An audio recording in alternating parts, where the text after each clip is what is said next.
తండ్రి?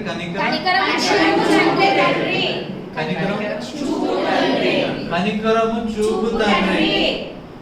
ఇప్పుడు ఏ తండ్రి ఉన్నాడు ఈయన? మీరంతా స్వార్థపరులు. టైం అంతా తీసుకున్నాను, వాస్తవం అరగంట ఇస్తాను నాకు ఎప్పుడు సాక్ష్యాలన్నీ. సరే, ఇప్పుడు ఈయన ఏ తండ్రి ఉన్నాడు? ఏ తండ్రి? మీకు అర్థమవుతుందా? ఏ తండ్రి? కనికరము. సరే, ఇప్పుడు ఒక క్వశ్చన్. కనికరము కనికరం ఎవరి మీద చూపిస్తారు?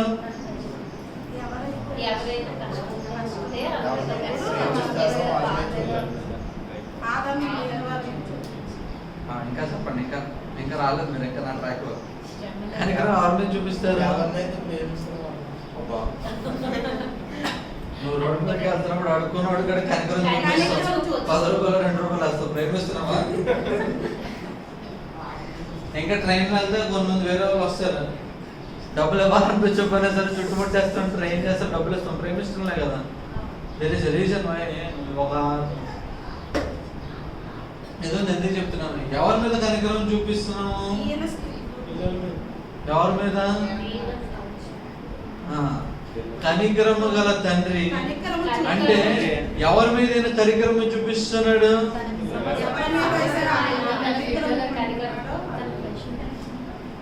ఇప్పుడు ఎవరి తండ్రి అంటే ఈయన?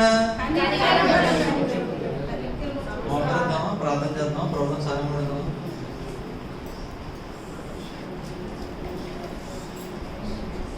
నన్ను పిలిచిన ముట్టిన ప్రభు నీవు లేనిదే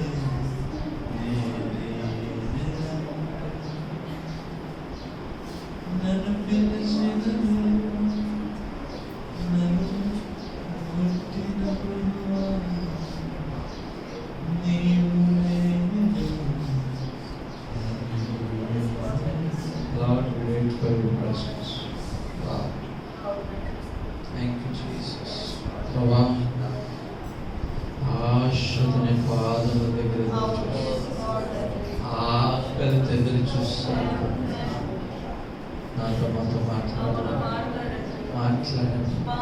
మీరు మాట్లాడితే తృప్తిపరచుకోవాలి.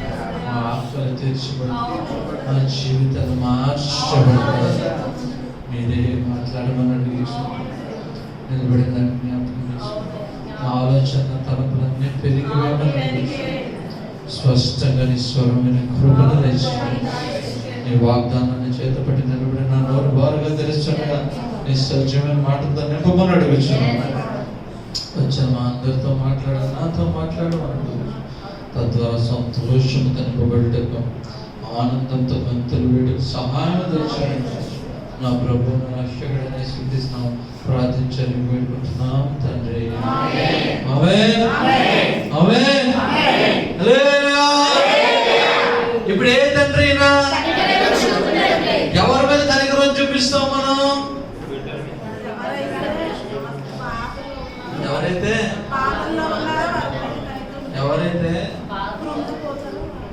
కనికరము పొందుకునే స్థితిలో ఉన్నారో. సో కనికరాన్ని పొందుకోవాలని మనం ఒక స్థితిలో ఉండాలి. ఒక స్థితిలో ఉన్నప్పుడు మాత్రమే కనికరాన్ని పొందుకుంటాం. ఫర్ ఎగ్జాంపుల్,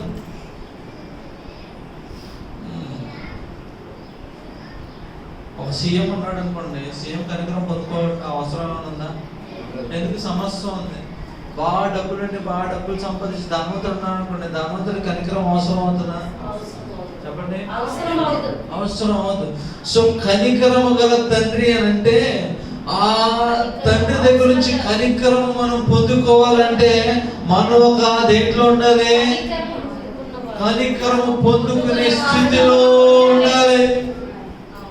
అర్థం కదా? మీకు శారీరకంగా బాగా అర్థమవుతుంది, అంత ఆత్మీయంగా అర్థం వస్తుంది. ఇప్పుడు ఫర్ ఎగ్జాంపుల్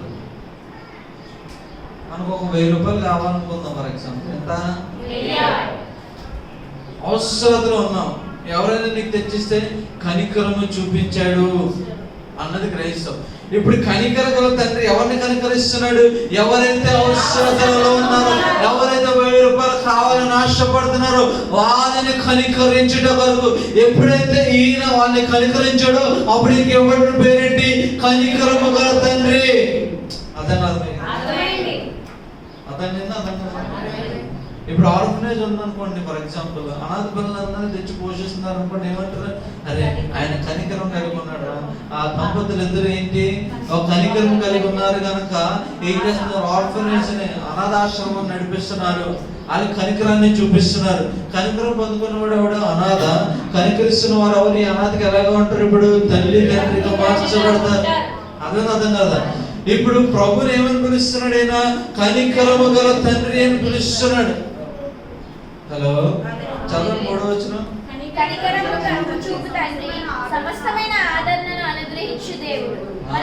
కనికరము చూపించగల తండ్రి ఫస్ట్ అక్కడ అయిపోయాం. దాని తర్వాత ఏం చేస్తాడు? అంటే ఇప్పుడు కనికరము చూపించి తండ్రిని పిలవగలుగుతున్నాడు అంటే ఈయన కనికరమును అనుభవించాడు కనుక పిలవగలుగుతున్నాడు. హల్లెలూయా.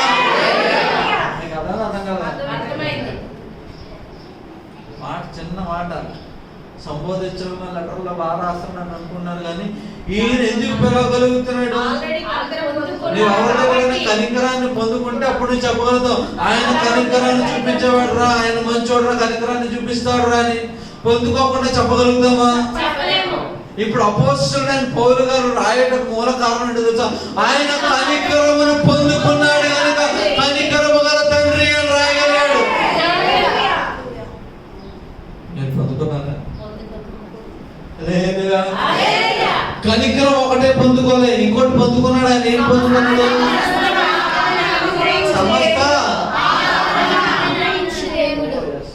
సమస్త ఏమి పొందుకున్నాడు? ఇప్పుడు ఆదరణ ఎవరు పొందుకుంటారు? ఆదరణ అంటే ఏంటి?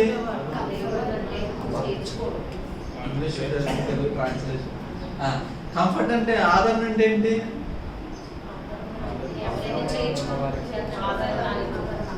ఆదరణ పొందుకోవాలని మళ్ళీ కండిషన్ ఉంది.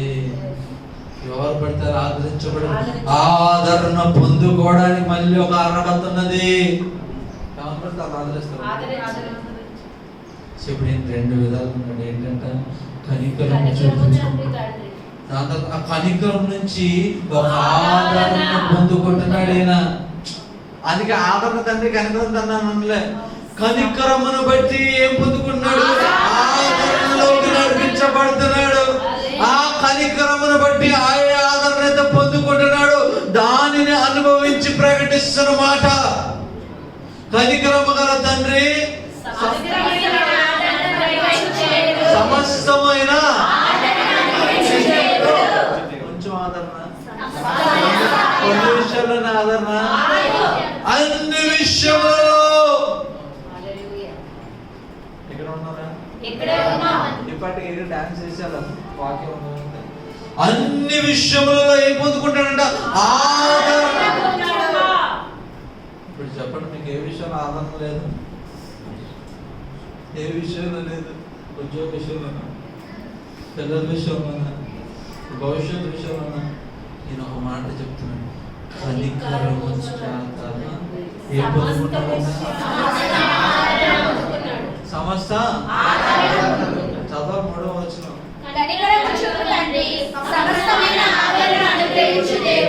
సమస్తమైన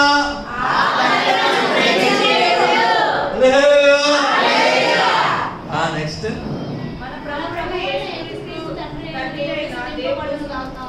నెక్స్ట్ దేవుడు మమ్మల్ని ఏ ఆదరణతో ఆదరించుచున్నాడు? దేవుడు మమ్మల్ని ఏ ఆదరణతో ఆదరించుచున్నాడు? మమ్మల్ని ఏ ఆదరణతో ఆదరించుచున్నాడు? మమ్మల్ని ఏ ఆదరణతో ఆదరించుచున్నాడు?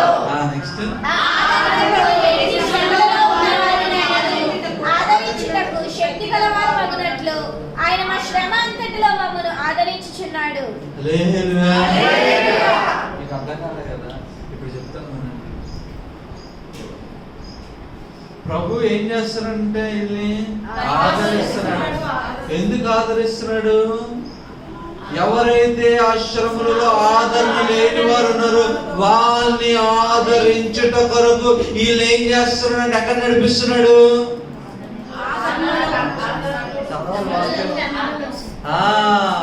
ఎక్కడ నడిపిస్తున్నాడు? ఒకరు చదవండి, ఒకరు చదవండి. హలో, ఒకరు చదవమన్నా. దేవుడు మమ్మల్ని ఏ ఆదరణతో ఆదరించుచున్నాడు? దేవుడు మమ్మల్ని ఏ ఆదరణతో ఆదరిస్తున్నాడు? ఆ ఆదరణతో ఎట్టి శ్రమలలో ఉన్న వారినైనను ఆదరించుటకు శక్తి గలవారు మగునట్లు ఆయన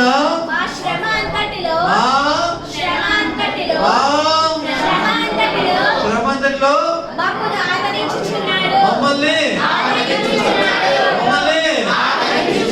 ఎక్కడ ఆదరిస్తున్నాడు? ఒక శ్రమలో ఆదరించుచున్నాడు.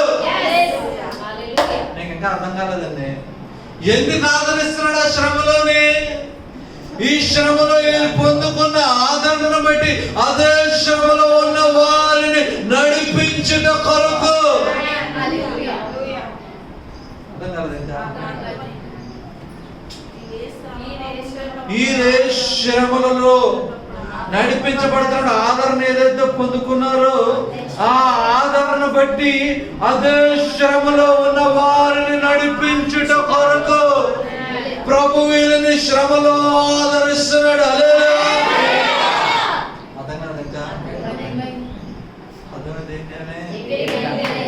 అంటే మీకు అర్థం కావట్లేదు ఇంకా. Thank you lord. ఏం చెప్తున్నాడో తెలుసా ఆయన? అందరికీ ప్రభు చేత శ్రమలలో ఆదరణ పొందుకునే కృప ఉండదు.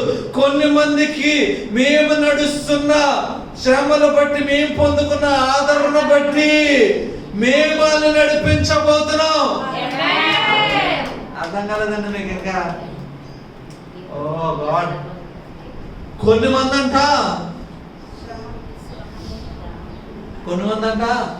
ప్రభు చేత ఆదరణ పరచబడ్డకు ఇష్టపడలే కానీ మా చేత ఆదరణ పరచబడ్డకు ఇష్టపడుతున్నారు. ఎందుకు? అది ప్రభు చిత్తమై ఉన్నది. ఇప్పుడు ఈయన ఏం చెప్తున్నాడు?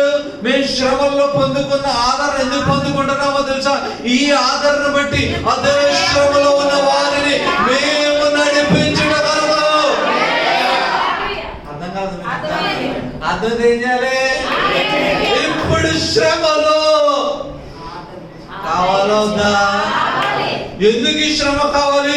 ఈ శ్రమలో నువ్వు పొందుకుంటున్న ఆదరణ బట్టి ఎవరైతే ఆదరణ లేని వారు ఉన్నారో, ఎవరైతే ఆదరణ లేని వారు ఉన్నారో వారిని ఆ శ్రమలో ఆదరించిన కొరకు నిన్ను ఆయన వాడుకోబోతున్నాడు.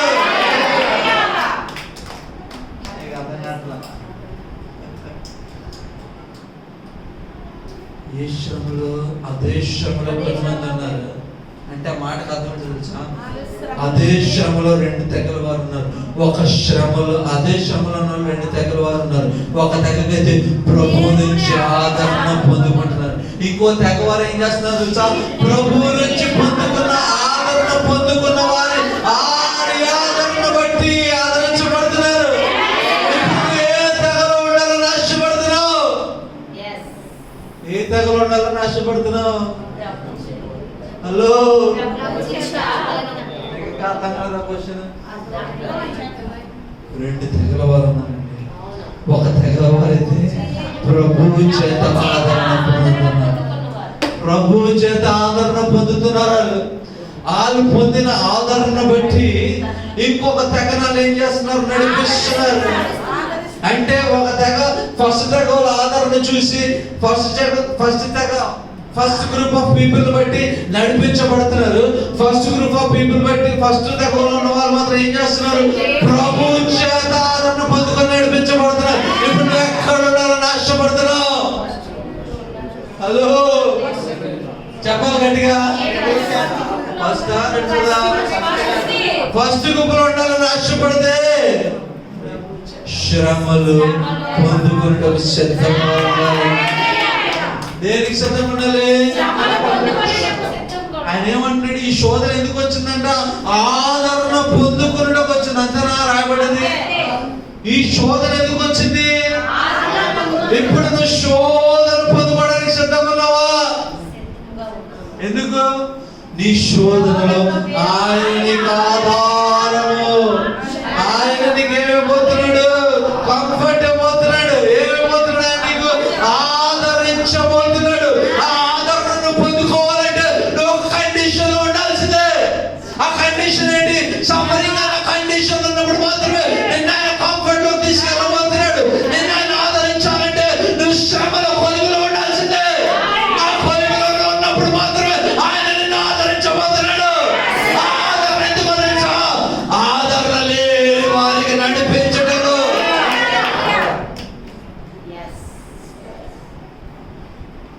ఎందుకు? ఆదరణ. హలో, ఇప్పుడు చెప్పండి, శ్రమలు కావాలా వద్దా? ఎవరితో నడిపించబడితే ఆదరణలో సంతృప్తి ఉంటుంది? దేవుని చేత నడిపించబడతారా? దేవుని చేత నడిపించబడుతున్న వాళ్ళ చేతనా?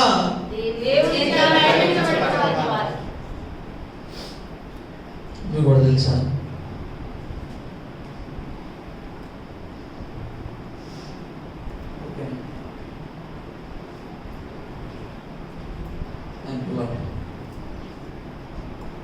మీ అందరికి అసైన్మెంట్ వద్దా? మీరు అప్లై చేసి తీసుకురావద్దా? నెక్స్ట్ వారం నేను ఆన్సర్ చెప్పాలి.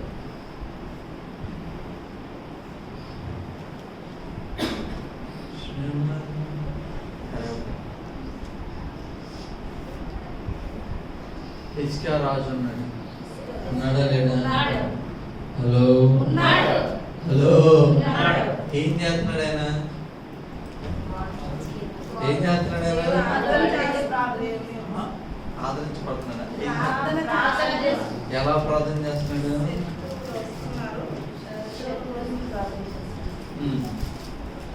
ఏం ప్రార్థన చేస్తున్నాడు?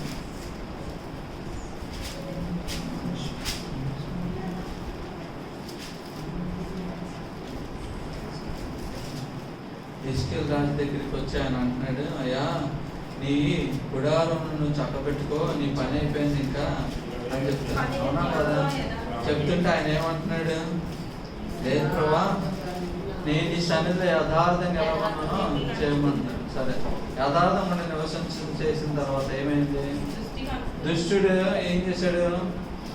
అస్సీరియన్లు యుద్ధం మీదకి వచ్చారు. వచ్చారా రాలేదా? చెప్పండి గట్టిగా, చెప్పండి గట్టిగా. అస్సీరియన్లు యుద్ధం మీదకి వచ్చారు. యుద్ధం మీదకి వచ్చినప్పుడు ఏమైంది? ఏం చేశాడు?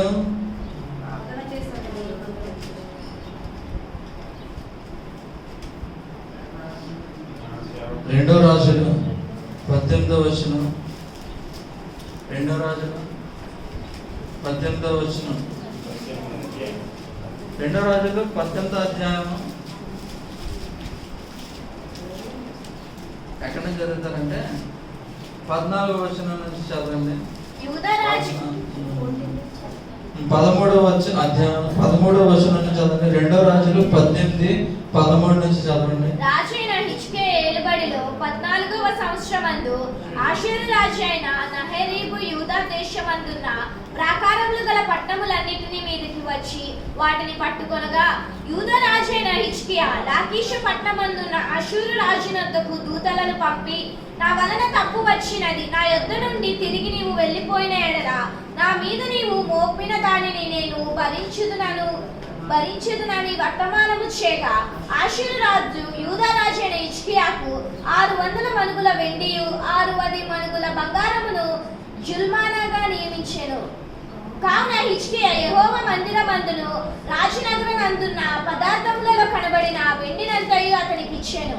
మరియు ఆ కాలమందు హిజ్కియా దేవాలయపు తలుపులకున్న బంగారమును, తాను కట్టించిన స్తంభములకున్న బంగారమును తీయించి ఆషూరు రాజుకి ఇచ్చెను.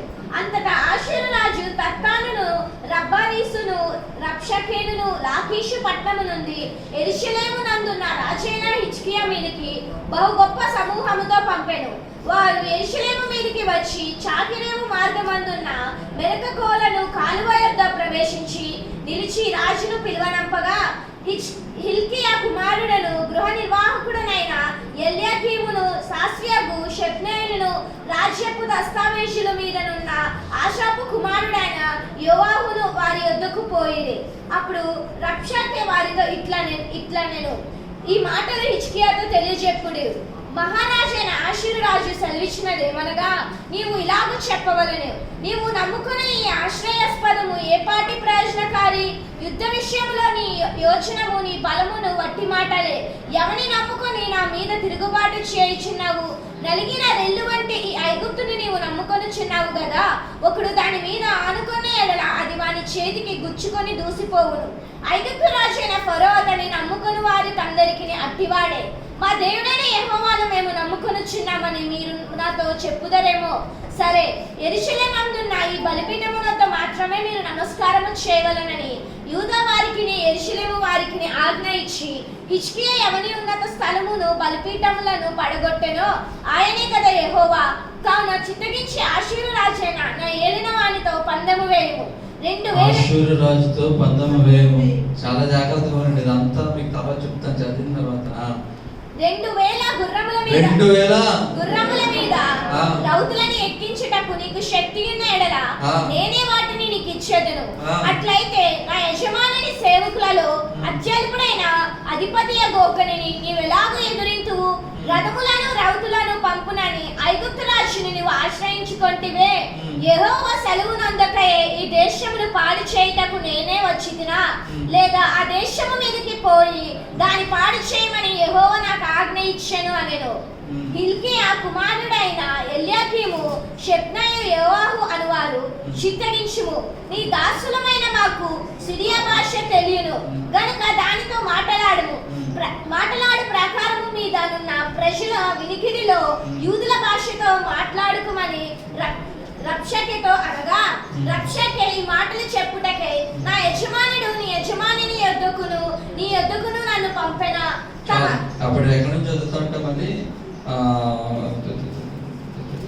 32 నుంచి చదవమ్మా. అటు పిమ్మట మీరు చావక బ్రతుకు. 31-32 చదవమ్మా. హిజ్కియా చెప్పిన మాట మీరు అంగీకరింపవద్దు. మళ్ళీ ఇంకొకసారి మళ్ళీ ఏం చేస్తున్నాడు ఆయన? పంపిస్తారు, మెసెంజర్స్ పంపిస్తారు. మెసెంజర్ చెప్తున్న మాట ఈసారి మళ్ళీ చదవండి. హిజ్కియా చెప్పిన మాట మీరు అంగీకరింపవద్దు. అష్షూరు రాజు సెలవిచ్చినదేమనగా, నాతో సంధి చేసుకొని నా యొద్దకు మీరు బయటికి వచ్చిన ఎడల మీలో ప్రతి మనిషి తన ద్రాక్ష చెట్టు ఫలమును తన అంజూరపు చెట్టు ఫలమును తినుచు తన బావి నీళ్లు త్రాగుచు ఉండును.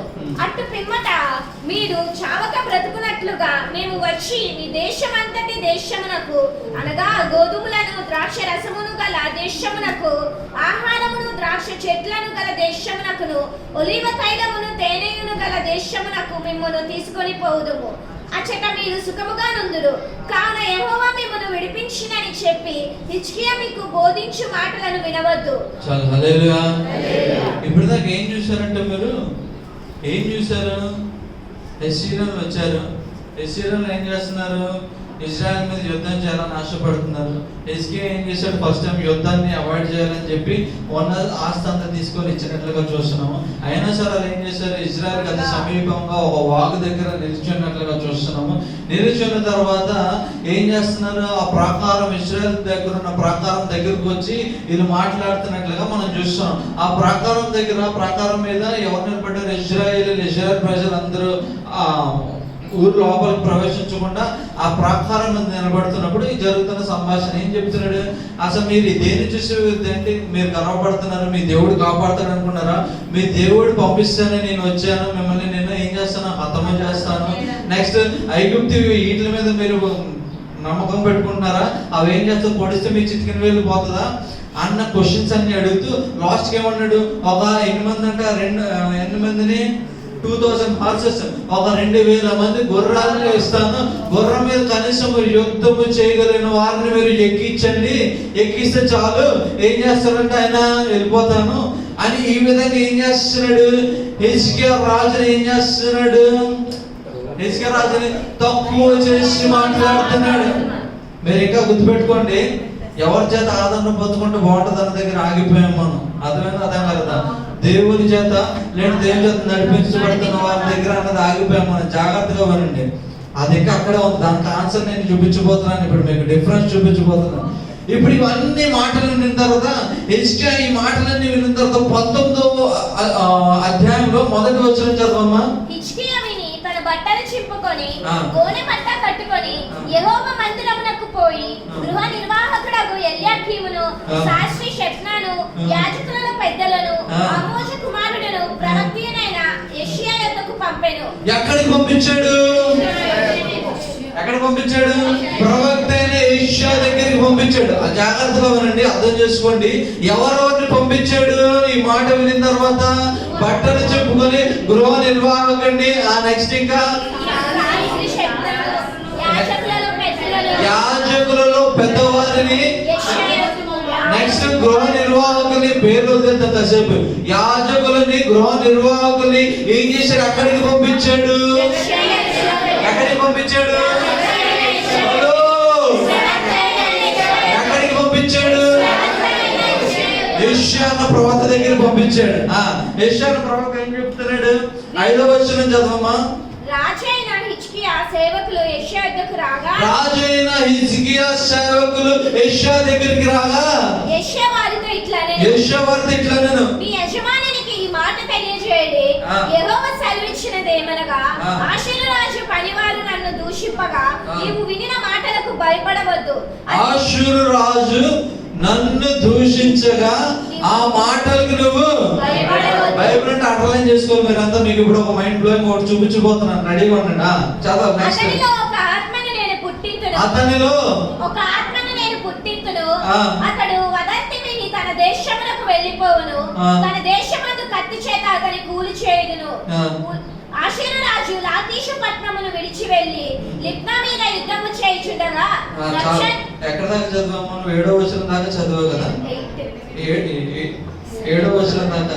ఇప్పుడు యెషయా ఏం చెప్తున్నాడు? వచ్చిన వారికి ఏం చెప్తున్నాడు? అయ్యా, తిరిగి వెళ్ళి మీ రాజుకు ఒక మాట చెప్పండి, భయపడొద్దని చెప్పండి. దేవుడు ఆయన చెప్పిన మాటలన్నీ విన్నాడు కనుక దేవుడు ఏం చేయబోతున్నాడు? ఒక వదంతిని పుట్టించబోతున్నాడు. ఆయన తిరిగి వెళ్ళిపోతున్నాడు అని చెప్పాడు. అంతేనా కాదా? హలో చెప్పాలండిగా. ఏం విన్నాడు? ప్రవక్త చేత ఒక మాటను పొందుకున్నాడు. ఏ మాటను పొందుకున్నాడు? ఆయన చెప్పిన మాటలు ఏమి జరగవు, మీరు భయపడద్దు అన్నాడు. సరే, దీని తర్వాత వచ్చాదమ్మా 9వ వచనం నుంచి చదువు. అంతటా కూషు రాజైన తిర్హాక తన మీద యుద్ధము చేయుటకు వచ్చినని ఆషేరు రాజునకు వినబడినప్పుడు అతడు ఇంకొకసారి హిజ్కియా యొద్దకు దూతలను పంపి ఇలాగ ఆజ్ఞయించాడు. ఎవరు పంపించారు ఇప్పుడు? ఆషేరు రాజు మళ్ళీ రెండోసారి పంపించాడు. జాగ్రత్తగా ఉండండి. ఫస్ట్ టైం అంతా చదివారు మీరు, సగం చదివి సగం ఆపించారు మీకు, ఓకేనా? ఇప్పుడు రెండోసారి పంపించినప్పుడు ఇప్పుడేం మాట్లాడుతున్నాం రండి జాగ్రత్తగా. యూదా రాజు హిజ్కియాతో ఇలాగ చెప్పుడే, యెరూషలేము ఆషేరు రాజు చేతికి అప్పగింపబడదని చెప్పి నీవు నమ్ముకొని ఉన్న నీ దేవుని చేత మోసపోకుము. ఇదిగో ఆషేరు రాజులు సకల దేశములను బొత్తిగా నశింపచేసిన సంగతి నీకు వినబడినది కదా, నీవు మాత్రము తప్పించుకొందువా? నా పితరులు నిర్మూలన చేసిన గోజాను వారు గాని, హారాను వారు గాని, రేజేపులు గాని, తెలష్మారులలో నుండిన ఎదేనీయుల గాని తమ దేవతల సహాయము వలన తప్పించుకొనిరా. ఇప్పుడు రెండోసారి మళ్ళీ విమర్శ చేస్తున్నాడు. ఏం చేస్తున్నాడు? ఎగతాళి చేస్తున్నాడు. అయ్యా, ఒకసారి ఎగతాళి అయిపోయింది, జాగ్రత్తగా ఉంటే రెండోసారి ఎగతాళి ఏం చేస్తున్నాడు? ఈ రాజుని పట్టణాలన్నీ నష్టపోయారు కదా, వాళ్ళంతా దేవుళ్ళు కాపాడారా? నీ దేవుళ్ళు అంతకంటే గొప్పవారు అన్న దానికి దీనికి 14వ వచనంలో ఏం చేశాడంటే హిజ్కియా ఇప్పుడు దూతల చేతిలో నుండి ఆ ఉత్తరము తీసుకొని చదివి, హిజ్కియా దూతల చేతిలో చదివి యెహోవా మందిరములోనికి పోయి యెహోవా సన్నిధిని దాన్ని విప్పిపరిచి యెహోవా సన్నిధిని ఇట్లని ప్రార్థన చేశాను. యెహోవా సన్నిధిలో ఇట్లని ప్రార్థన చేశాను. యెహోవా ఏదైనా మధ్యలో నివసించుచున్న ఇశ్రాయేలు దేవా, భూమి ఆకాశములు కలుగజేసిన అద్వితీయ దేవా, నీవు లోకమందున్న సకల రాజ్యములకు దేవుడివై ఉన్నావు. యెహోవా చెవియొగ్గి ఆలకింపుము, యెహోవా కన్నులు తెరిచి దృష్టించుము. జీవము గల దేవుడవైన నిన్ను దూషించుట సన్హెరీబు పంపిన వారి మాటలను చెవిని పెట్టుము. యెహోవా అష్షూరు రాజుల ఆ జనములను వారి దేశములను పాడు చేసి వారి దేవతలను అగ్నిలో వేసినది నిజమే. ఆ రాజ్యముల దేవతలు నిజమైన దేవుళ్ళు కాక మనుష్యుల చేత చేయబడిన కర్రలు రాళ్ళే గనుక వారు వారిని నిర్మూలము చేసిరి. యెహోవా మా దేవా, లోకమందున సమస్త జనులు నీవే నిజమైన అద్వితీయ దేవుడవైన యెహోవావని తెలుసుకొనున్నట్లుగా అతని చేతిలో నుండి మమ్మల్ని రక్షించుము. అంతటా ఆమోజు కుమారుడు ప్రార్థన అయిపోయింది. జాగ్రత్తగా వినండి. హలో, ఈ ప్రార్థన ఎక్కడ చేశాడు? ఎవరు చేశారు? చేసాడా చేయలేదా? ఈ ప్రార్థన ముగించగానే 20 వచనంలో ఏమైపడ్డది? అంతటా ఆమోజు కుమారుడైన యెషయా ఎవరి దగ్గరికి వర్తమానం పంపాడు? హలో, ఎవరెవరి దగ్గరికి పంపారు? ప్రవక్త ఇప్పుడు రాజు దగ్గరికి ఒక వర్తమానాన్ని పంపిస్తున్నాడు. అంతకు ముందు రాజు ఏం చేశాడు? ఒక ఇంటి యజమానుల్ని ఇంకా వాళ్ళని యాజకుల్ని వాళ్ళందరినీ ఎక్కడికి పంపించాడు? ప్రవక్త దగ్గరికి పంపిస్తే ఎందుకు పంపించాడయ్యా? ఇల్లు కట్టినారు, వెళ్ళండి కనుక్కోండి అని పంపించాడు.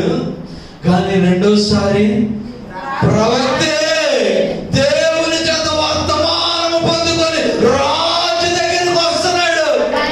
ఏంటి వ్యత్యాసం? రాజు దేవుని సన్నిధిలోకి వెళ్ళి లెటర్ తీసుకొని పనిచేసి, ప్రభా నువ్వెక్కడున్నావు అని మాటలు అంటున్నారు. బట్టలు చింపుకొని మందిరంలోనికి వెళ్ళి ఏడ్చి ప్రార్థన చేస్తే డిఫరెన్స్ ఏంటో తెలుసా? ప్రవక్త రాజును వెతుక్కుంటూ వర్తమానాన్ని పంపిస్తున్నాడు. రాజు ఎక్కడ ఉన్నాడో నాకు తెలియదు, దేవుడు ఒక మాట చెప్పమంటున్నాడు, అర్జెంటుగా వినాలి. ముందుసారి ప్రవక్త ఎక్కడ ఉన్నాడో వెతుక్కుంటూ ఎవరు వచ్చారు? రాజు పంపబడిన జనాలు వస్తే రెండోసారి మాత్రమే ప్రవక్త రాజును వెతుక్కొని సమాచారం పంపిస్తున్నాడు. అర్థం కాలేదండి. ఇంటికి వెళ్ళి అధ్యాయం చదవండి. చదువుతుంటే మీకు ఎలా ఉండదు తెలుసా? పరిశుద్ధాత్మ దేవుడు ఎక్స్ప్లెయిన్ చేస్తుంటే మంచి చెడిపోతుంటది. ఎందుకో తెలుసా? ఈ రెండోసారి ఇదంతా విడిచిపెట్టి 20వ వచనం నుంచి చదవమ్మా. 29వ వచనం నుంచి చదువు. మరియు యెషయా చెప్పినది ఏమనగా, హిజ్కియా ఇదంతా ఎవరు చెప్తున్నారు తెలుసా? 20వ వచనం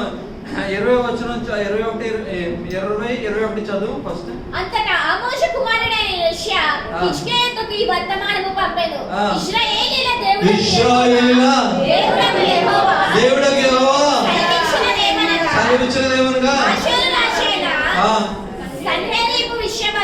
అష్షూరు రాజైన సన్హెరీబు విషయమందు నువ్వు చేసిన ప్రార్థన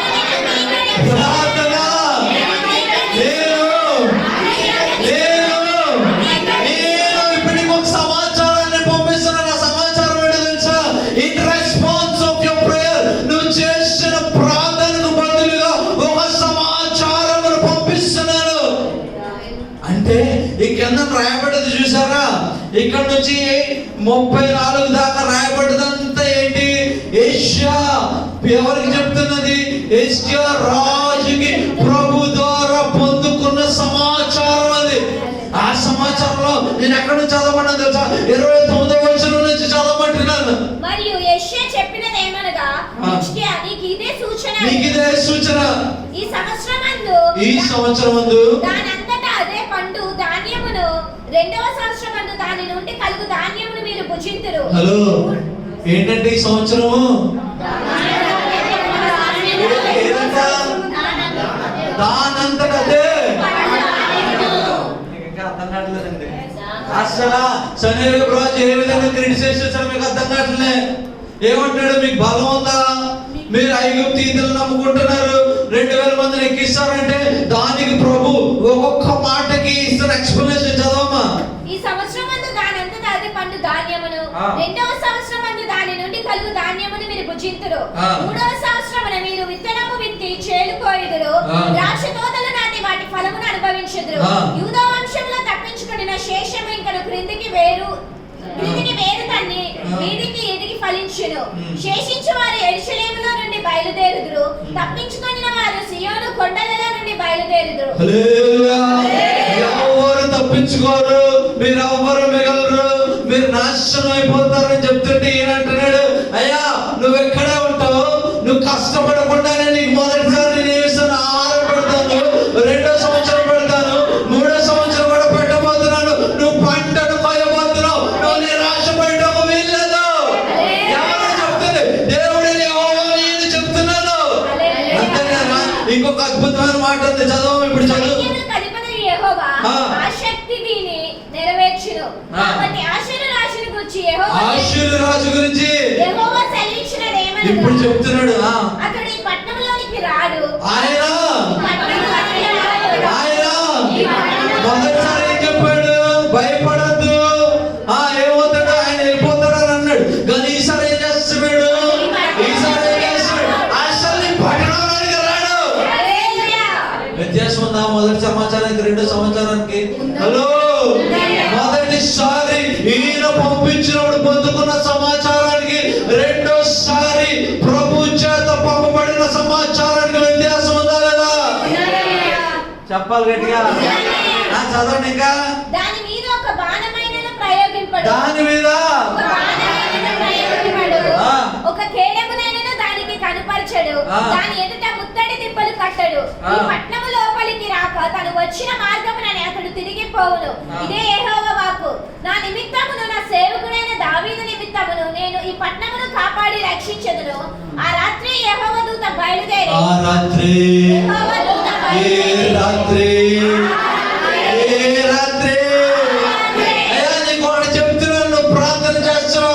ఆయన ఒక బాణము కూడా వేయడు. ఈ పట్టణం వైపు చూడని కూడా చూడు. వచ్చిన మార్గంలో ఏమవుతాడంట? వచ్చిన మార్గంలో ఏమవుతాడంట? వెళ్ళిపోతాడని చెప్పి అదే రాత్రి ఏమైంది? హలో, ఎక్కడికి బయలుదేరింది? ఇప్పుడు ఒక మాట చెప్తాను, నన్ను జాగ్రత్తగా వినండి. క్వశ్చన్ ఏంటి? ఎవరి చేత? మొదటిసారి హెజ్కియా రాజు ప్రవక్త చేత ఆదరణ పొందాలనుకోని కొన్ని మందిని పంపిస్తే ఆయన ఏం వినాలనుకుంటున్నాడు అది మాత్రమే చెప్పబడ్డది. ఏమన్నాడు? అయ్యా యుద్ధం జరగదయ్యా, నువ్వు భయపడకు, ఒక వదంతిని పుట్టిస్తాను, అలాగే వెళ్ళిపోతాడు ఆయన, నువ్వేం బాధపడతాను అన్నాడు. అవునా కాదా? చెప్పండి గట్టిగా. హలో, కానీ 2వసారి ఈయన కొరకు వర్తమానం పంపబడినప్పుడు, అయ్యా ఎందుకు భయపడుతున్నావు, పంటలు కూడా నేను ఇవ్వబోతున్నాను. వాళ్ళు 2000 మందిని అంటున్నారు, ఈ పంటలు మీరు భుజించి ఏంటి పుష్టిగా తయారవబోతున్నారు, 3 సంవత్సరాలు ఇవ్వబోతున్నారు. అంతేకాదు ఈ పట్టణం మీదకి ఒక బాణం కూడా రానివ్వను. అంతేకాదు ఈ రోజు రాత్రి నేను ఒక దూతను పంపిస్తున్నాను. నీ డెలివరీ ఆలస్యం అవుతుంది. ఈ రాత్రి ముందు పంపిస్తే ఒక వదంతి వస్తుంది, అవుతుంది, భయపడకు. ఎందుకు? దేవుని చేత నడిపిస్తూ వారి మీద ఆధారపడాలనుకున్నాడు. కానీ 2వసారి ఏమన్నాడు? ప్రభువా నీవే నా ఆధారము, నా ఆధారం నీవే అని దేవుని సన్నిధికి వెళ్ళి బట్టలు చింపుకొని ఏడ్చి ప్రార్థన చేస్తే దేవుడు అన్నాడు, నువ్వు నా చేత ఆధారణ పొందాలని ఆశపడతావు. నీ డెలివరెన్స్ ఈరోజు రాత్రి.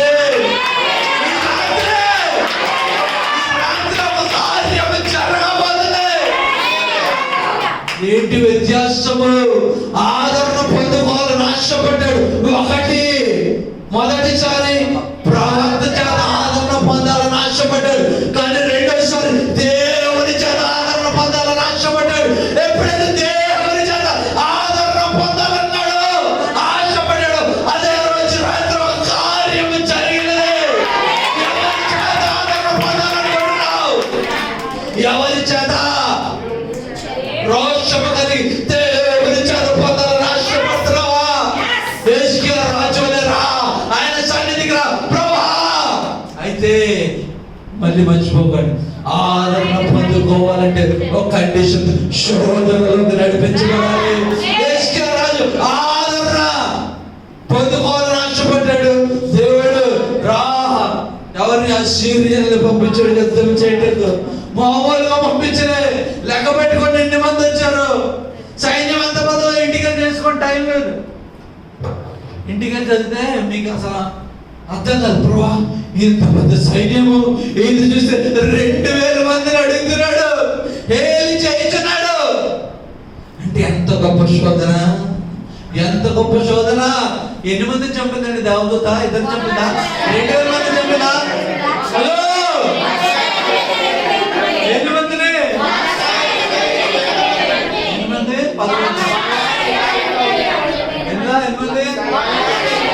వీళ్ళంతా నిలబడి పట్టణం చుట్టూన్న ప్రాకారము మీద నిలబడిన ఇశ్రాయేలు పలుకుతున్న మాట ఏంటి? మేము ఎన్ని మందులు, నువ్వు 2000 మందిని ఎక్కించావు. ఎన్ని మందిని? దేని మీద అంటే ఇంకొక అసలు లేనే లేరు. కనీసం 2000 మంది ఉన్న చాలు మేము చూస్తాంలే అంటే ఎంత దయనీయమైన స్థితిలో ఉన్నాడినా. అయితే ఆదరణ ప్రభువు చేత పొందుకోవాలని ఇష్టపడ్డాడు. మొదటిసారి అయితే పంపించాడు. ప్రవక్త ఏం చెప్తున్నాడో కనుక్కోండి, నిన్న సింహాసనం మీద కూర్చుంటాడు. రెండోసారి ప్రవక్త ఏం చెప్తున్నాడో నాకు తెలియదు, మీరు ఏం చెప్తున్నారో తెలియదు. ఒక పత్రం వచ్చింది, నేను కొండలేకపోతున్నాను, నా శాంతిని నేను కాపాడలేకపోతున్నాను, ఈ పత్రం పట్టుకోండి, నేను దేవుని సన్నిధిలో మాట పెట్టబోతున్నాను. ఎప్పుడైతే ఆయన పత్రం పట్టుకొని ఆయన సన్నిధిలో పాలించి ప్రార్థన చేశాడయ్యా, నాకు ఆధారం నీవే, ఇశ్రాయేలు కాపాడువాడు నీవే, నన్ను కాపాడు, నా రాజ్యంలో కాపాడని ప్రార్థన చేశాడు. ఆ రాత్ర మీకు అర్థం కావట్లే. ఇంకా వెంటనే ఆయనని ఎదుర్కొంటూ ఎవరు వచ్చారు? అంతకుముందు ప్రవక్తను ఎత్తుకొని వెళ్తుంటే ఈసారి ఈయనను ఎత్తుకుంటూ వర్తమానము ప్రవక్త ద్వారా పంపబడ్డది. అంతేకాదు ఆ వర్తమానము చదివి రాత్రి అయిపోయేసరికి రాత్రి ఒకరు పంపబడ్డారు. On that same very night, రెండో రోజు, నాలుగో రోజు కాదు, అదే రాత్రి, అదే రాత్రి, అదే రాత్రి. ఎవరి చేత ఆదరణ పొందాలని ఆశపడుతున్నావు? ఎవరి చేత ఆదరణ పొందాలని ఆశపడుతున్నావు? ఎవరి చేత ఆదరణ పొందాలని ఆశపడుతున్నావు? 2 తెగలు ఉన్నారండి. ఒకరైతే ప్రభువు చేత ఆదరణ పొంది ఆ ఆదరణ బట్టి ఇంకొకరు నడిపించాలని ఆశపడుతున్నారు. అంటే ఈ 2 తెగలు మొదటి తెగ పొందుకున్న ఆదరణ మీద ఆధారపడుతున్నారు, వాళ్ళ అనుభూతుల మీద ఆధారపడుతున్నారు. కానీ మొదటి తెగ మాత్రం ప్రభువు చేత శోధింపబడినప్పుడు ఆదరణ పొందుటకు ఇష్టపడుతున్నారు. జాగ్రత్త, ఈ మధ్యాహ్నంలో మనుష్యుల చేత ఆదరణ పొందాలని ఆశపడుతున్నావా? ఎస్ ఆర్ నో అంతే. డీటెయిల్స్ ఏముండవు, ఇమీడియట్ గా ఏం జరగదు, ఎప్పుడు జరుగుతుందో తెలియదు. కానీ దేవుని చేత ఆధారపడితే ఆయన విత్ డీటెయిల్స్ తో రాయబడుతున్నాడు, విత్ డీటెయిల్స్ తో రాస్తున్నాడు. ఇంకో మొదటి పట్టణం వేయకుండా వచ్చేస్తుంది. నువ్వేం కష్టపడవసలే. రెండోసారి సంవత్సరం పడిస్తారు, మూడో సంవత్సరం పడకపోతున్నాను. ఎవరిని అడిగింది 2000 మంది గురించి? వాళ్ళు ఈ పట్టణం వైపు చూడటమే కాదు, ఒక బాణం కూడా లేరు. ఎందుకు తెలుసా? ఈ రాత్రి నేను నా దూతను పంపిస్తున్నాను. 2000 మందిని అడిగారేమో, కానీ నేను ఒక అతనిని పంపిస్తున్నాను. ఆయన ఒక అతనే చాలు, 2000 మంది కూడా అవసరం లేదు. దేనికి? నా దేవుడు పంపిస్తున్న వ్యక్తి, ఆ దేవదూతకు 2000 మంది అవసరం లేదు. ఏ మనిషి పంపించకుండా నీకు విజయాన్ని ఇవ్వబోతున్నా. 2000 మందిని పంపిస్తే నీకు విజయం ఇస్తున్నారేమో, కానీ నువ్వు నాకు మొరపెట్టావు కనుక ఏ మనిషి పంపించబడకుండా. ఎన్ని మందిని పంపించారు రాత్ర? మనుషులు ఎవరైనా మనుషులు ఎవరైనా ఏ మనిషి పంపబడకుండా ఒకే ఒక దూత పంపబడింది. యువత ఏం చేసింది తెలుసా? నిలబడి ఎలాగంటే ఎన్ని చెప్పారు? 2000 మంది అలా అర్చిస్తున్నారేమో, 2000 మంది పంపించని ఆహారం చేస్తున్నారేమో. ఏ 2000 మంది కాదు, ఒక్క మనిషిని పంపించుకోవడానికి విజయాన్ని అవ్వబోతున్నాను. ఒక్క మనిషిని పంపించుకోవడానికి విజయాన్ని అవ్వబోతున్నాను. ఎందుకు? ఆదరణ ఆయన దగ్గర నుంచి పొందుకోవాలని ఆశపడ్డాడండి. ఎవరి దగ్గర నుండి? ఇప్పుడు చెప్పండి, ఆదరణ ఎవరి దగ్గర పొందుకోవాలని? దేవుడు ప్రజల నుంచి ఆదరణ పొందుకోవాలంటే అలా అవుతుందా అవ్వదా అని చెప్తారంతే. కానీ నువ్వు ప్రభు దగ్గర నుంచి ఆదరణ పొందుకున్నాడు. ఇంకో అది అవుతుంది అవ్వదా కాదు, ఇన్ డీటెయిల్స్ లో చెప్పబోతున్నాడు ఆయన. ఆయన ప్రతి డీటెయిల్స్ తో చెప్పబోతున్నాడు. ఇంకో అది ఎలా జరుగుతుంది తెలుసా? మొదటి సంవత్సరాలుగా, 2వ సంవత్సరాలుగా, 3వ సంవత్సరాలుగా అయినప్పటికీ ఆయన బాణం కూడా రాదు, ఏమి రాదు. ఏమవుతుంది? నేను చూసుకుంటాను. 2000 మంది కాదు కదా, మీ వాళ్ళు ఒక్కరు కూడా యుద్ధం చేయటకు అవసరం పడదు. ఎందుకు? ఆదరించేవాడిని నేను. ఏమన్నా పోతే ఆయన యుద్ధం చేద్దాం, మనం యుద్ధం రెడీ అవ్వాలమ్మా.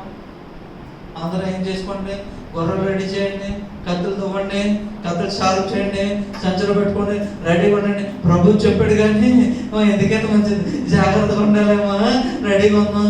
అదేం లేదు. అదే రోజు రాత్రి మొత్తం అయిపోయింది. ఎందుకు అయిపోయింది? ఈయన ఒక పని చేశాడు. ఏం చేశాడు? దేవుని అంటున్నాడు, ప్రభా నీ ప్రవక్తల మీద ఆధారపడి ఆదరణ పొందుకోవాలని ఆశపడలేదు, నీ ద్వారా ఆదరణ పొందుకోవాలని ఆశపడుతున్నాడు. ప్రవక్తలు ఒక వర్తమానం తీసుకొని వచ్చారు, ఏమవుదని చెప్తున్నారు. కానీ నాకు ఏం లేదు, నాకు శాంతి లేదా. చాలా సార్లు మనుషుల చేత నడిపించబడాలని ఆశపడతావు. అందుకే మనుషులు దేవుని చేత నీకు చెప్పినను నీ హృదయంలో శాంతి ఉండదు. హిజ్కియా రాజు కూడా ఆ వర్తమానం పొందుకుని హ్యాపీగా ఉన్నాడా? లేడు. మళ్ళీ 2వ వర్తమానం పొందుకోగానే కలవరం పడిపోయాడు. అందుకే లేదు, మళ్ళీ ఈసారి వెళ్ళి కనుక్కోండి, ఇలా చెప్పాను అనలే ఈసారి. ఎందుకు? మొదటిసారి తీసుకొచ్చిన సమాచారంతో సమాధానం లేదు కనుక ఈసారి మీరు ఎక్కడికి వెళ్ళదు, నేనే పోతారు. నాకు సమాధానము ఇచ్చేవారి దగ్గరికి వెళ్ళిపోతారు. ఎక్కడికి వెళ్ళిపోతారట? ఎక్కడికి వెళ్ళి ప్రార్థన చేశాడు. వెళ్ళి ఏం చేశాడు? చెప్పండి. 2 కొరింథీయులు 1:3. బైబిల్ రెఫరెన్స్ ఇవ్వను కాదు, వాక్యం అక్కడ ఏం రాయబడింది? ఎందుకంటే మేము ఇది పొందుకుంటుంది ప్రభు చేత పొందుకుంటున్నాము. ఎందుకు? వేరే వాళ్ళని నడిపించేటప్పుడు. అయితే నా ప్రశ్న, ఇప్పుడు నువ్వు ప్రభు చేత ఆదరణ పొందాలనుకుంటున్నావా? లేదంటే 2వ గుంపు వలె మొదటి గుంపు వారి ఆదరణ మీద ఆధారపడాలని ఆశపడుతున్నావా? మీరు జాగ్రత్తగా వినండి. అయితే హిజ్కియా రాజు మొదటిసారి మనుష్యుల ఆదరణ మీద ఆశపడ్డాడు. ఏమైపోయాడు? మళ్ళీ శోధన వచ్చింది, కలవరం. ఒకసారి శోధన వచ్చింది, ఆ శోధనకి జవాబు పొందుకున్నాడు, కానీ నిజమైన సమాధానం పొందుకోలేదు. 2వసారి మళ్ళీ అదే కలవరం, అదే thank you lord. First time అదే. శత్రువు ఒకడైనా కదా? సమాచారం ఏంటి? యుద్ధం చేయడానికైనా కాదా? మొదటిసారి అదే సమాచారం వచ్చింది, మొదటిసారి సమాధానం పొందుకున్నాడు, కానీ హృదయంలో శాంతి లేదు. 2వసారి మళ్ళీ అదే సమాచారం, అదే శత్రువు వచ్చరికి ఇక్కడ ఏం లేదు, హృదయంలో శాంతి లేదు. ఎందుకు లేదు? మనుషుల చేత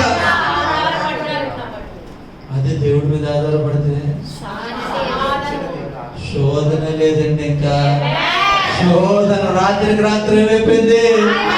రాత్రికి రాత్రి ఏమైపోయింది? మనుష్యులు ప్రభు చేత నడిపించే మనుష్యుల మీద ఆధారపడితే శోధన ఉంటుంది, శోధన జవాబు ఉంటుంది. కానీ నడిపిస్తున్న దేవుడి మీద ఆధారపడితే శోధనే ఉండదు. ఏముండదు? ఇంకా దాని తర్వాత హెచ్కే రాజు చరిత్ర సీరియల్ ఎక్కడ రాలే. ఎందుకు? ఒకే ఒకరు నా ప్రభు చేత పంపబడిన వారు. ఏ సైనికుడు వెళ్ళలేదు ఇజ్రాయెల్ నుంచి. డోర్లు తెరుచుకుని ఆ వాల్స్ తలుపులు తెరుచుకుని పదండి వెళ్దాం మనం కూడా నెలలే ఎక్కడికి రాలేదు. రాత్రి అలా అంతా పడుకున్నారు. హెచ్కే కూడా ప్రార్థన చేస్తూ రాత్రి ఏం చేశాడు? పడుకొని ఉండొచ్చాము. ఈ సంవత్సరం అంతానే దేవుడు కార్యం చేస్తున్నాడు హల్లెలూయా పడుకొని ఉండొచ్చాము. కానీ రాత్రి వీళ్ళంతా పడుకున్నాను, శత్రువు పడుకున్నాను, ఒకతను మాత్రం యుద్ధము చేయబోతున్నాడు.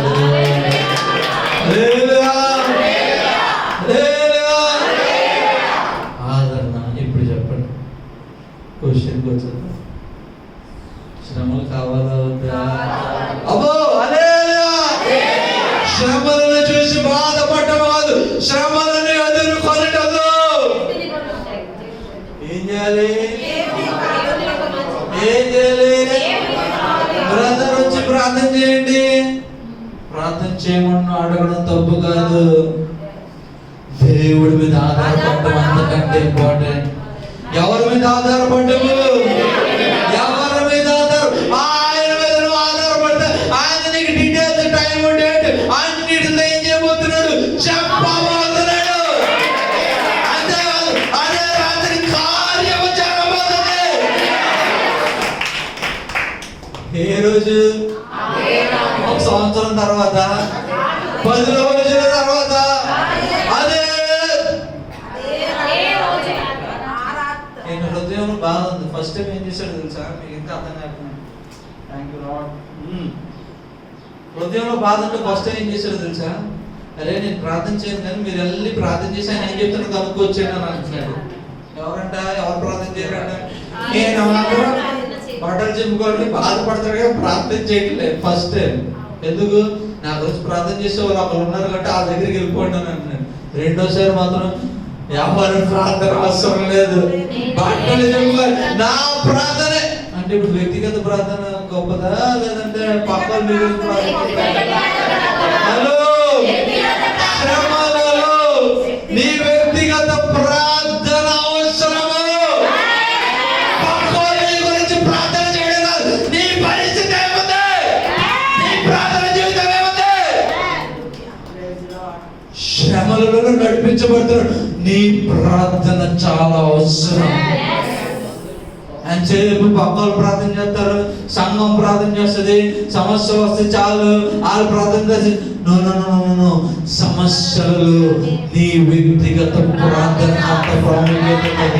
ఆ ప్రార్థన ఆనందం చేయబోతున్నాడు. ఆ ప్రార్థన చాలా విలువైన ప్రార్థన.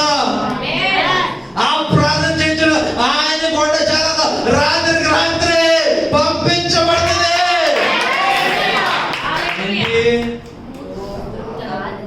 విడుదల. ఎవరు ప్రార్థన చేస్తే పంపించబడింది? శ్రమలలో ఎవరు ప్రార్థన? ఎవరు ప్రార్థనకి బలం ఉంది? శ్రమల కొలను నేను నిలబెట్టబడుతున్నాను. నా కన్నీరుకున్న విలువ ప్రభు సన్నిధానం. కన్నీరుకున్న విలువ ఏంటో తెలుసా? రాత్రి ఒక దూత పంపబడింది. హిజ్కియా కన్నీటి ప్రార్థనకి ఎంత శక్తి ఉందో తెలుసా? 1,50,000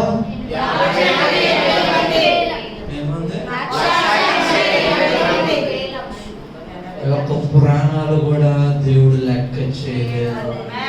ఒక ప్రార్థన విలువ ఈజ్ ఈక్వల్ టు ఎంత?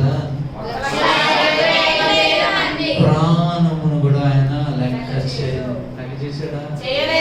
అందుకే అన్నాడు 99 గొర్రెలు ఉన్న ఒక గొర్రె. ఆ శ్రమలో ఒక గొర్రె, ఒక శోధన నాకు అవసరము. ఆ ఒక గొర్రె సింహం చేతిలో ఉందా, ఎలుగుబంటి చేతిలో ఉందా నాకు నాకు తెలియదు, కానీ ఆ ఒక్క శోధనలో నువ్వు ఒక్కడి ఉండొచ్చేమో. నీ ప్రార్థన అంత నువ్వు ప్రార్థన చేయగా ఆయన అవతల ఎవరు అన్నది చూడడు. అవతల ఎన్ని మంది ఉన్నారు, ఎవరున్నారు అని ఎవరు చూడరు.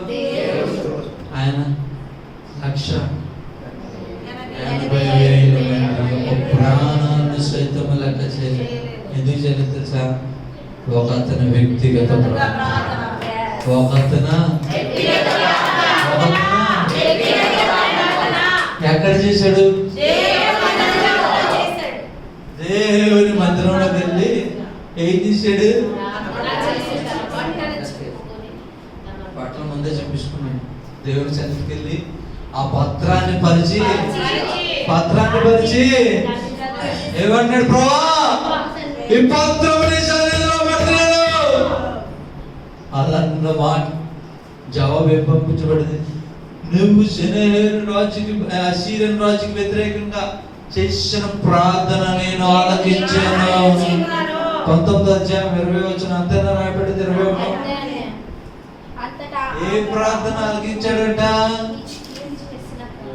నువ్వు ఎవరి గురించి అయితే ప్రార్థన చేసావో ఆ ప్రార్థన నేను ఆలకించి ఉన్నాను. ఏ ప్రార్థన? శ్రమలలో నువ్వు ఏ ప్రార్థన చేయబోతున్నావు ఆ ప్రార్థన వినబోతున్నాడు.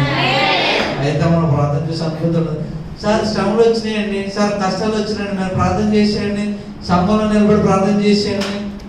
ఎస్కే కూడా ఫస్ట్ అదే చేశాడు. ఎస్కే రాజు గారు కూడా ఏం చేశాడు? ఫస్ట్ మనకు ప్రవక్తను ఆయన చూసుకుంటే లేదు, ఓకే మనైతే కష్టపడ్డు బట్టలు చెప్పుకొని కూర్చుంటే చాలే. రెండోసారి వాళ్ళు ఎవ్వరు ప్రార్థన వద్దు, నాకు సమాధానం లేదని వెళ్ళిపోయాడు. ఎక్కడికి వెళ్ళిపోయాడు? అయితే ఆదరణ ఎవరి చేత పొందుకోవాలని ఆశ? ఎవరి చేత పొందుకోవాలి? దేవుని చేత పొందుకోవాలని ఆశపడితే ఏం చేయాలి? ఆదరణ ఎలా పొందుకున్నాడు? ఆశ్రమలలో దేవుని మందిరమునకు వెళ్ళి కన్నీరు కార్చెను. హల్లెలూయా, హల్లెలూయా. ఎంత వ్యత్యాసం ఉంది చూసారా? మొదటిసారి ప్రవక్తను ఎత్తుకుంటే జనాలంతే, రెండోసారి రాజుని ఎత్తుకుంటే ప్రవక్త యొక్క సమాచారం వచ్చింది. నీకు అర్థం కావట్లేదు? చాలా difference. There is a great difference. మొదటిసారి మనం ప్రయాసపడాలి, రెండోసారి ఆయన ప్రయాసపడాలి. మనకి జవాబు ఇచ్చేటకు ప్రయాస ఆయన పడతాడు. మొదటిసారి ఆయన దగ్గర జవాబు పొందుకోవడానికి నువ్వు ప్రయాసపడితే, రెండోసారి నీకు జవాబు ఇవ్వడానికి ఆయన ప్రయాస పడబోతున్నాడు.